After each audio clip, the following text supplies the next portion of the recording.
വല്ലാത്ത ചൂട്. ആ ഫാൻ എന്നിട്ടെ. അത്ര വലിയ ചൂടൊന്നുമില്ല. നടന്നു വന്നതിന്റെ ചൂടാ. നേരം വല്ലാതെ വൈകി. പാർട്ടി ഓഫീസ് നേരത്തെ ഇറങ്ങിയതാ. വഴിയിൽ വെച്ചൊരു പഴയകാല നേതാവിനെ കണ്ടു. അയാളുമായി സംസാരിച്ച് നേരം പോയി. ആ, നമ്മുടെ റഷീദും കൃഷ്ണനും വന്നു. ആ, വന്നിരുന്നു. ഓങ്ങല്ലൂർ ഒട്ടിക്കേണ്ട പോസ്റ്ററിന്റെ കാര്യമെല്ലാം പറഞ്ഞോ? എന്തൊക്കെയോ പറഞ്ഞു. ഐതിഹാസികമെന്നോ പോസ്റ്ററെന്നോ എനിക്ക് ഈ കാര്യങ്ങളൊന്നും തലേ കയറിയില്ല. മണി 12 ആവുന്നല്ലേ?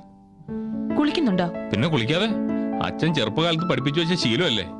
പുറത്തുനിന്ന് വന്നു കഴിഞ്ഞാൽ പിന്നെ കുളിക്കാതെ ഇല്ലത്ത് കയറാൻ പറ്റുമോ? ആ, ഇത്രയും പറഞ്ഞപ്പോഴാ ഓർത്തത്. ഇന്ന് ഞാൻ അച്ഛനെ കണ്ടു. ശശികലടുത്ത് എന്തൊക്കെയോ ഫോണിൽ വിളിച്ചു പറഞ്ഞു കുഞ്ഞിക്കുട്ടനെ കുറിച്ച്. ആ വിഷയം വിട്.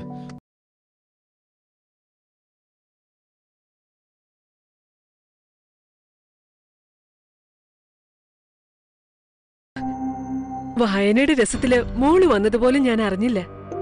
എന്താ മായമ്മ ഇത്ര രസിച്ച് വായിക്കുന്നത്? CV നിർമ്മലയുടെ ആകാശക്കുടക്കീഴിൽ. ഓ, ആ പെണ്ണിനെ സമ്മതിക്കണം. മായമ്മയ്ക്ക് വീണ വിശ്രമ ജീവിതം അനുവദിച്ചിരിക്കുകയെന്നറിയാം. എങ്കിലും പറയ, സ്വന്തം മനസാക്ഷിയോടും ചില ചോദ്യങ്ങൾ ചോദിക്കണം.